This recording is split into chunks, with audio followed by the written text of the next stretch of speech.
அன்புள்ள ஆண்டவரே, மீண்டும் உம்முடைய பரிசுத்த நாமத்தின் பலத்தோடு இந்த ஆயத்த நாளின் காலையின் பொழுதை எங்களுக்கு கிருபையாக மீட்டு கொடுத்த தயவிற்காய் உம்மை ஸ்தோத்தரிக்கிறோம். வந்திருக்கின்ற எங்கள் ஒவ்வொருவரோடும் ஆண்டவரே, உம்முடைய கிருபை தங்கி இருந்து இந்த நாளை நாங்கள் உமக்கு ஏற்ற நாளாக, உகந்த நாளாக ஆசரிக்க எங்களை உம்முடைய கரத்தில் ஒப்புக் கொடுக்கிறோம். எங்களை ஏற்று பலப்படுத்தும். மீட்பர் இயேசு கிறிஸ்துவின் நாமத்தில் ஜெபிக்கிறேன் நல்ல பிதாவே, ஆமென். அன்பு பிள்ளைகளே, மீண்டும் இந்த நல்ல இரவு நித்திரையை நமக்கு கட்டளையிட்டு நித்திரைக்கு சென்ற நம்மை எந்தவித இழப்புக்கும் ஒப்புக் கொடுக்காதபடி நம்மை மீண்டும் ஒரு புதிய நாளின் வெளிச்சத்திற்குள்ளாய் கடந்து வரும்படி கிருபை செய்த தேவனுக்கு கொடான கொடி ஸ்தோத்திரங்களை ஏறெடுத்து வந்திருக்கின்ற உங்கள் அனைவருக்கும் இந்த வெள்ளிக்கிழமையின் ஆயத்த நாளின் காலையின் வாழ்த்துக்களை தெரிவித்துக் கொள்வதில் மிகுந்த மகிழ்ச்சி அடைகிறேன். கர்த்தர் நம்மோடு இருப்பாராக. இன்றைக்கு தேவ சமூகத்தில் யோவான், அப்போஸ்தலனாக யோவான் தன்னுடைய நிருபங்களை எழுதும்போது 1 யோவானின் நிருபத்தை அவர் எழுதும்போது அவர் துவக்கத்தில் இப்படி சொல்லுகிறார்: உங்கள் சந்தோஷம் நிறைவாய் இருக்கும்படி நான் இதை உங்களுக்கு எழுதுகிறேன் என்று சொல்லுகிறார். 1 யோவான் 1வது அதிகாரம் 4வது வசனத்தில் இந்த வார்த்தை சொல்லப்பட்டிருக்கிறது. நம்முடைய சந்தோஷம் நிறைவாய் இருக்கும்படி இவைகளை உங்களுக்கு எழுதுகிறேன் என்று சொல்லுகிறார்.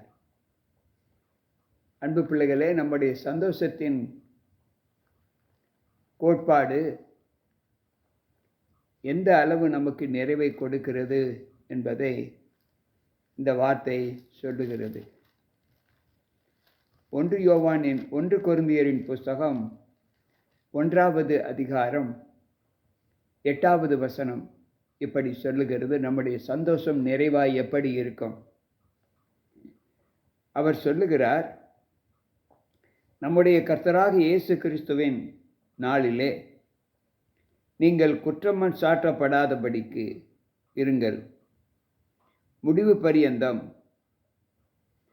அவர் உங்களை ஸ்திரப்படுத்துவார். நம்முடைய சந்தோஷம் நிறைவாக இருக்க வேண்டுமென்றால் அரைகுறை சந்தோஷம் அல்ல, முழுமையான சந்தோஷத்தை நாம் பெற்றுக்கொள்ள வேண்டும். அதாவது முடிவு பரியந்தம் நம்முடைய கர்த்தராக இயேசு கிறிஸ்து வரும் நாளிலே நாம் குற்றம் சாற்றப்படாதவர்களாக இருக்க வேண்டும் என்று ஆண்டவர் சொல்லுகிறார். அப்படி இருப்பதற்கு அவர் நம்மை ஸ்திரப்படுத்துவேன், பலப்படுத்துவேன் என்று சொல்லுகிறார். அன்பு பிள்ளைகளே, சற்று யோசித்து பார்ப்போம். நம்முடைய வாழ்க்கையின் சந்தோஷம் தேவனுக்குள் எப்படி பலப்படுகிறது என்பதை யோசித்து பார்த்தால், மீண்டும் பவுல் அந்த சந்தோஷத்தின் ஐக்கியத்திலே நாம் எப்படி பங்கு கொள்ள வேண்டும் என்று அவர் சொல்லுகிறார். பிலிப்பியரின் புஸ்தகம் 1வது அதிகாரம் 10-11வது வசனத்தை வாசிப்போம் என்றால், அங்கு அவர் சொல்லுகிற வார்த்தை, தேவனுக்கு மகிமையும் துதியும் உண்டாகும்படி இயேசு கிறிஸ்துவினால் வருகிற நீதியின் அவர்களால் நிறைந்திருக்கிறீர்கள். நீங்கள் கிறிஸ்துவின் நாளுக்கென்று துப்புரவு ஆனவர்களும் இடரல் அற்றவர்களுமாய் இருக்க வேண்டுமென்று உங்களுக்கு இதை சொல்லுகிறேன் என்று சொல்லுகிறார். நம்முடைய கர்த்தராக இயேசு கிறிஸ்துவுக்கு மகிமையும் துதியும் உண்டாகும்படி இயேசு கிறிஸ்துவினால் வருகிற நீதியின் கனிகளால் நாம் நிறைந்தவர்களாக இருக்க வேண்டும். நாம் தேவ சமூகத்தில் நீதி செய்து அவர் வரும் நாளிலே அந்த நீதியின் கனிகள் உள்ள நல்ல மரங்களாக நம்முடைய வாழ்க்கை இருக்க வேண்டும். அவர் வரும்போது கிறிஸ்துவின் நாளிலே அவரோடு கூட நாம் செல்வதற்கு நாம் கனியற்றவர்களும் இடரலற்றவர்களும் மன்னிக்க வேண்டும் இடரலற்றவர்களும் துப்புரவு உள்ளவர்களுமாய் இருக்க வேண்டும் என்று ஆண்டவர் சொல்லுகிறார். எனக்கு பிரியமான தேவ பிள்ளைகளே, கர்த்தருடைய நாளில் நாம் நிறைவான சந்தோஷத்தை பெற வேண்டுமென்றால் நாம் நீதியின் கனிகளை பெற்றிருக்கிற பிள்ளைகளாக நாம் காணப்பட வேண்டும் என்று இங்கு ஆண்டவர் சொல்லுகிறார். மேலும் அவர் சொல்லும்போது 1 தெசலோனிக்கேயரின் புஸ்தகம் 3வது அதிகாரம் 13வது வசனத்திலே அவர் சொல்லுகிற வார்த்தை என்ன என்றால், அவர் சொல்லுகிறார், தேவ சமூகத்தில் நாம் எப்படி இருக்க வேண்டும். இவ்விதமாய் நம்முடைய கர்த்தராகிய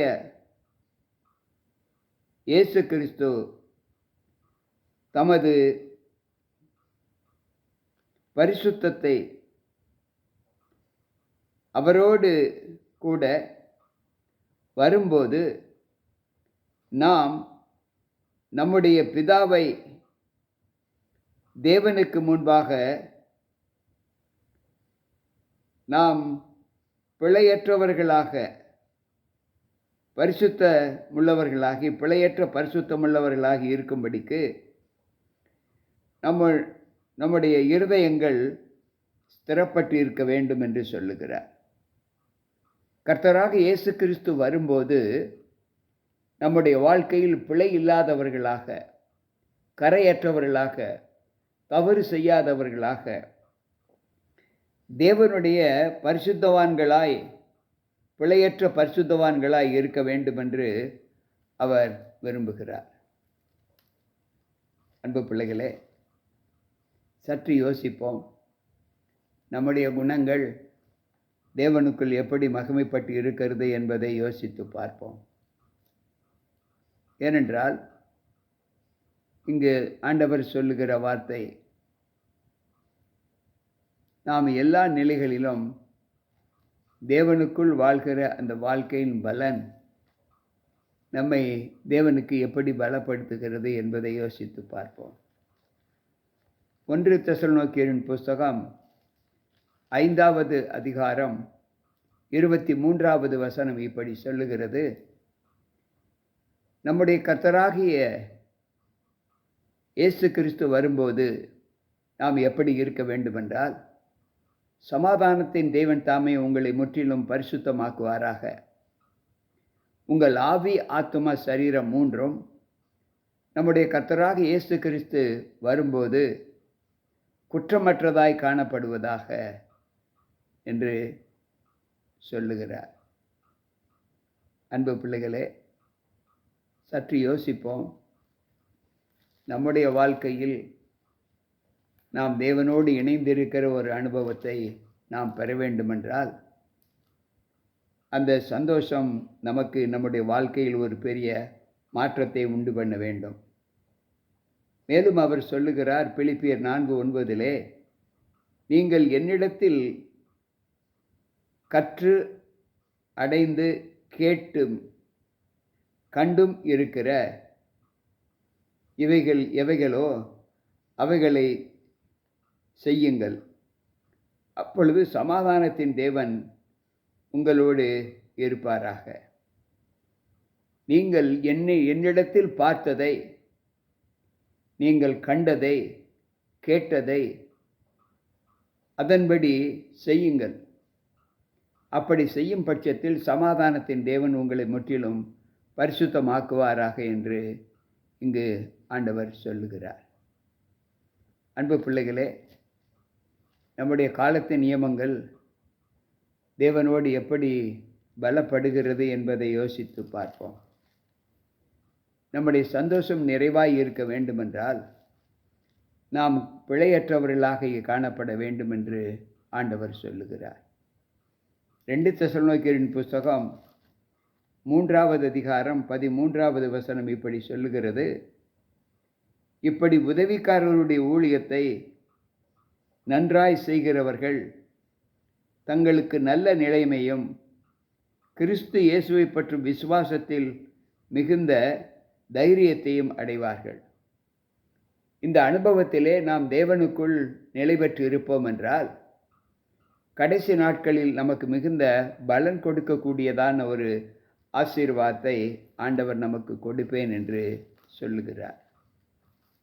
கேட்டுக்கொண்டிருக்கிற அன்பான தேவ பிள்ளைகளே, நாம் நம்முடைய காலங்களின் நிறைவை தேவனோடு எப்படி ஒப்பிட்டு பார்ப்பது என்பதை யோசித்து பார்ப்போம்.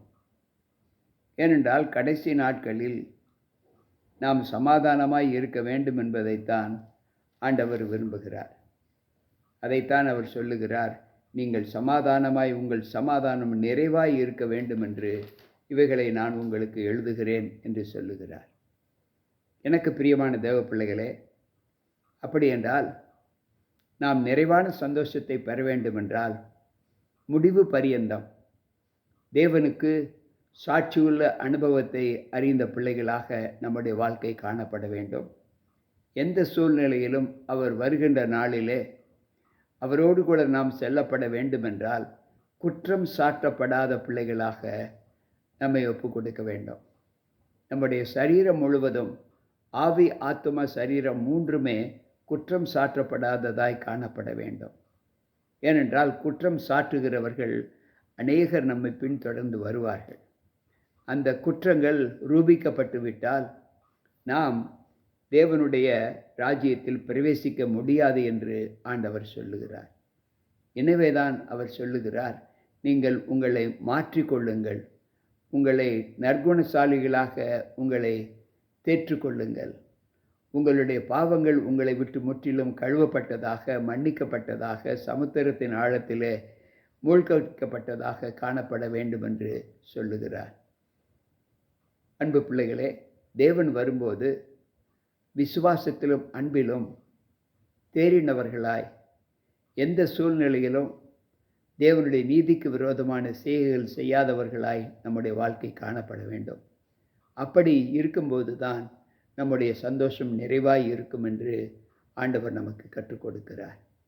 இந்த நாளிலும் இந்த அனுபவத்திலே நாம் இன்றைக்கு கேட்ட இந்த சத்தியம் எந்த சூழ்நிலையிலும் நம்முடைய நிறைவுகளை குலைப்பதற்கான மாமிசத்தின் பலன்கள் நம்முடைய வாழ்க்கையில் இருக்காமல், நாம் மாமிசத்தில் உள்ள குறைவுகளை நிறைவு பெற்ற பிள்ளைகளாக, ஆவியின் அபிஷேகத்திலே மூழ்கின பிள்ளைகளாக நம்மை ஒப்புக் கொடுக்க தேவ சமூகத்தில் ஆண்டவர் சொன்ன வார்த்தைகளின்படி நம்மை தேவ சமூகத்தில் நம்ம ஒப்புக் கொடுப்போம். ஜெபிப்போம். அன்பு ஆண்டவரே, இன்றைக்கும் எங்களுடைய சந்தோஷம் நிறைவாய் இருக்கும்படி நாங்கள் உம்முடைய சமூகத்தில் எங்களை தாழ்த்தி இருக்கிறோம். எங்களோடு உம்முடைய கிருபை இரும். எங்களுடைய ஆவி, ஆத்தும, சரீரம் முழுவதும் நாங்கள் பிழையில்லாதவர்களாக இருக்க வேண்டும் என்று எங்களுக்கு புத்தி சொன்னீரே, அதன்படி நடப்பதற்கான பலத்தை எங்களுக்கு தாரும். கேட்டுக்கொண்டிருக்கிற ஒவ்வொரு பிள்ளைகளுக்கும் அந்த சமாதானத்தின் நீதியிலே நாங்கள் கடந்து செல்ல எல்லோரும் உம்முடைய சமூகத்தில் வந்து சேர எங்களை உம்முடைய கரத்தில் ஒப்புக் கொடுக்கிறோம். நல்லதையே நாங்கள் செய்து நல்லதையே சிந்தித்து அதில் நிலைத்திருக்கிற ஒரு அனுபவத்தை எங்களுக்கு தாரும். மீட்பர் இயேசு கிறிஸ்துவின் நாமத்தில் ஜெபிக்கிறேன் நல்ல பிதாவே, ஆமென். அன்பு பிள்ளைகளே, கர்த்தருடைய வார்த்தைகளை கேட்ட நம்மில் தேவனுடைய இரக்கம் அதிகமாய் தங்க இருக்க வேண்டுமென்றால் மாமிச இச்சைகளை களைந்து தேவனுக்குள் பரிபூர்ண சமாதானத்தோடு வாழ நமக்கு கிடைக்க போகிற அந்த மகிழ்ச்சி நிறைவாய் இருக்கும்படி தேவ சமூகத்தில் நம்ம ஒப்புக் கொடுப்போம். மீட்பர் இயேசு கிறிஸ்துவின் நாமத்தில் ஜெபிக்கிறேன் நல்ல பிதாவே. உங்கள் போதகர் ஜி.கே. ராபர்ட். ஆமென்.